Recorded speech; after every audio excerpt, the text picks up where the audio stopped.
Okay, here we go. We are going to be talking about exponential growth and decay.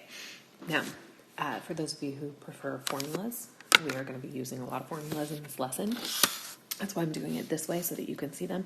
So this is our first formula. This is just for growth. You'll see the difference in the formulas.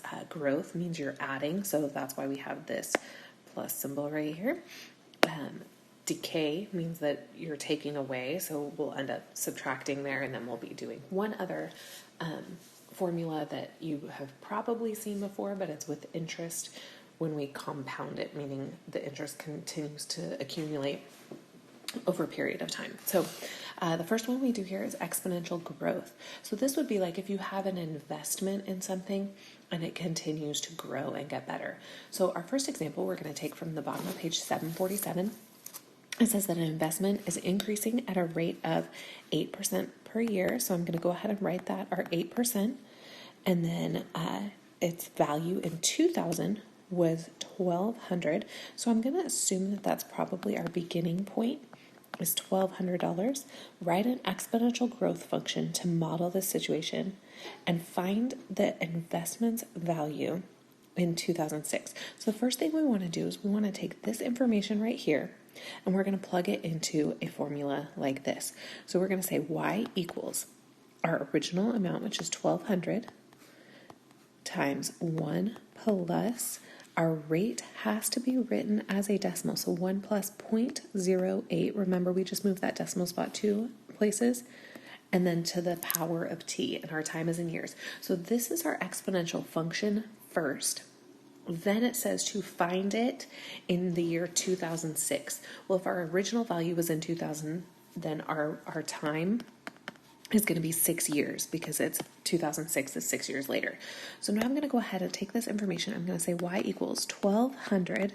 I'm going to go ahead and add what's in here, which just makes it 1.08 to the power of 6. Now, our order of operations means that I do that 1.08 to the power of 6 first. Okay, our exponents always come before we multiply. I'm going to go ahead and abbreviate it, or I'm going to round it here. And then on my calculator, I'm going to leave it as 1.586874323. It just keeps on going. So I'm going to take that and multiply it by 1,200. And I'm going to get 1904. And on my calculator, it says 0.249, but it's money, so I can only have 2 decimal spots. So I'll go ahead and say 1904 and 25 cents. Now, if I had kept that abbreviation, the 1.587 times 1,200, I would have ended up with 1,904 and 40 cents. So it's okay. It really depends on where you round your numbers to find the difference. So this is exponential growth. Okay, let's look at exponential decay. So this is very much the same as what we just did.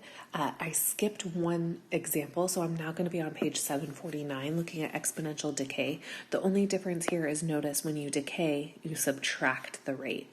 That means the value of something goes down as opposed to getting better. So let's go ahead and look at the example. This is next to check it out on page 749. We're talking about a fish population. So it says the fish population in a local stream is decreasing. That decreasing means I'm decaying, decreasing at a rate of 3% per year. So my rate is 3%. The original population is 48,000. Write an exponential decay function to model this situation. So with this information, I'm going to go ahead and rewrite. So y is going to equal the 48,000 times 1 minus 3% as a decimal is 0.03. And then to the power of t. So this is our exponential function. Now let's say I want to find the population after 7 years. So that means my t is going to equal 7. So I'm going to go ahead and plug this in. 48,000 times 1 minus 0.03 is going to be a 0.97. 0.97 to the power of 7. Now, 0.97 to the power of 7 is going to give me 0.80798. So I'm going to say 0.808 when I write my numbers down on my paper because I have to show my work. I'm going to go ahead and keep that on my calculator and multiply that times 48,000. And that's going to give me 38,783.17655. So I'm going to say 0.177. Now, in this case, this is not money. If it was money, I'd say 38,783 and 18 cents. However, because we're talking about fish, we can't have a portion of a fish. Okay, so we would give this as a whole number. My population would be 38,783. Okay, so make sure that you read your information to make it make sense. If it is real life things, if we're talking about people, we're talking about items, we're talking about animals, you can't have a partial part of that. So we want to round to whole numbers. If it is money, then you can have a partial amount. Just remember, money has to be 2 decimal spots. Okay, now we're going to go ahead and look at compound interest. You did do this a little bit last year, but it is definitely going to take us through this again. Our first thing we want to know is what each letter in this formula represents. So the A is our account balance. That's what we're going to be left with at the end. So if we're borrowing money or if we are investing money, that is compounded, meaning you earn interest periodically throughout the year, not just as a lump sum at the end of the year. Our principal is always going to be the starting amount. Our rate is always going to be the percent rate as a decimal. N is the number of times, but it's the number of times per year that your interest is compounded. And then the T is the time in years overall. So let's go ahead and look at 2A at the bottom of page 748. It gives us that we have $1,200. That's our principal. It is invested at a rate of 3.5%.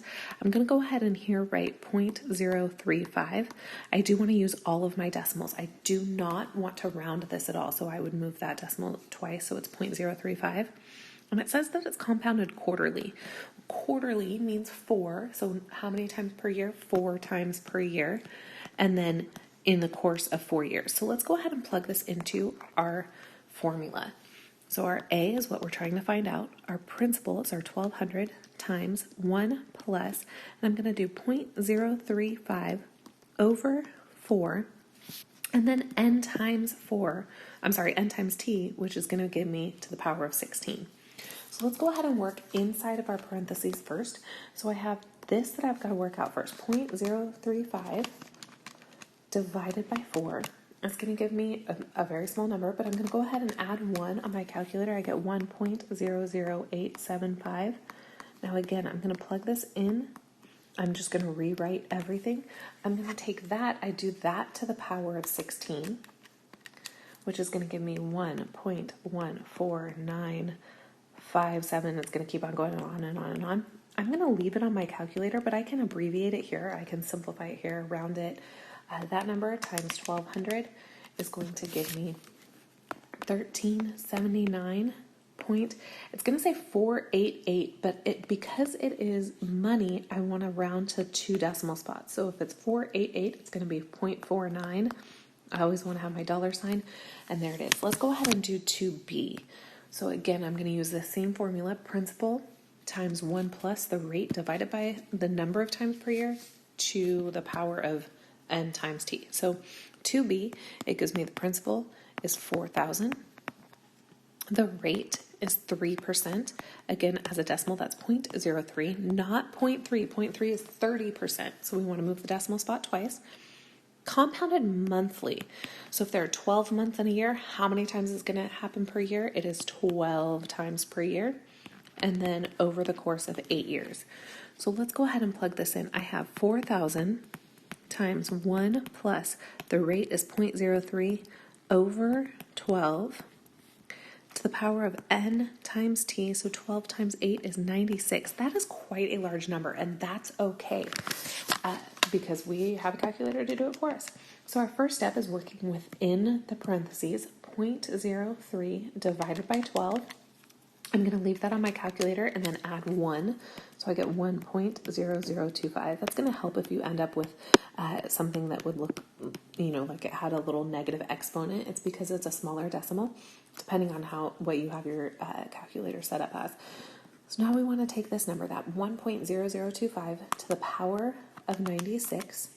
That's going to give me 1.27 0.0868. I'm going to go ahead and round it here. Again, I don't have to do anything with what's on my calculator. I can leave it there and then multiply by 4,000. I get 5083.473. So I'm going to go ahead and keep it at 2 decimal spots. It is money. I want to have a money sign.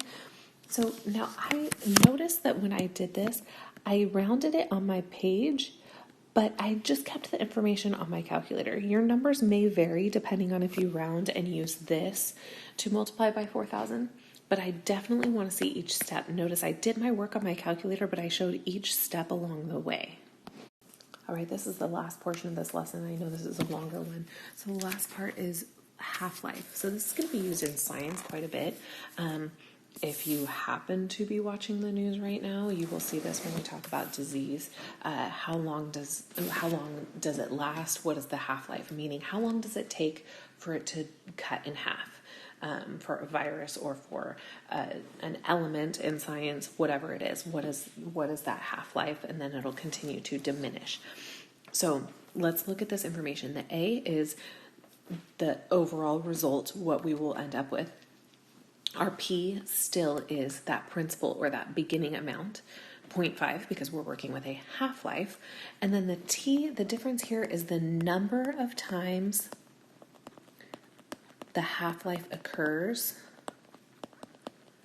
in the given amount of time. Okay, so what that means is let's go ahead and we'll look at example 4A. So we're looking at cesium-137. That 137 is not a number you actually need. I know that's weird because they give you numbers and you guys think that every number has to be used for everything. That is just the name for this specific element. So the half-life is 30 years. Okay, so it takes 30 years for it to be cut in half. Find the amount of cesium-137 left from a 100 milligram sample. So this right here is our principal, 100 milligrams. The half-life is 30 years, and it says in 180 years. That means in order to find the T, I'm going to say how many times does 30 years occur in 180? So I'm going to say 180 divided by 30, which is going to give me 6. So my T equals 6.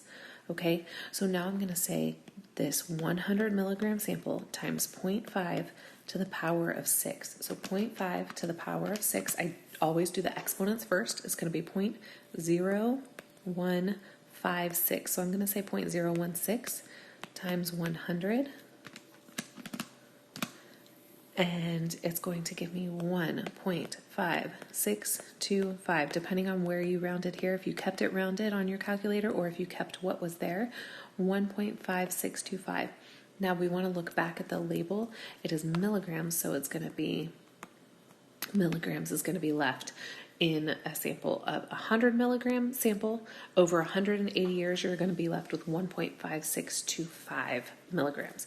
Let's go ahead and try one more. So 4B, it gives us bismuth 210. So again, I'm going to go ahead and do my formula here.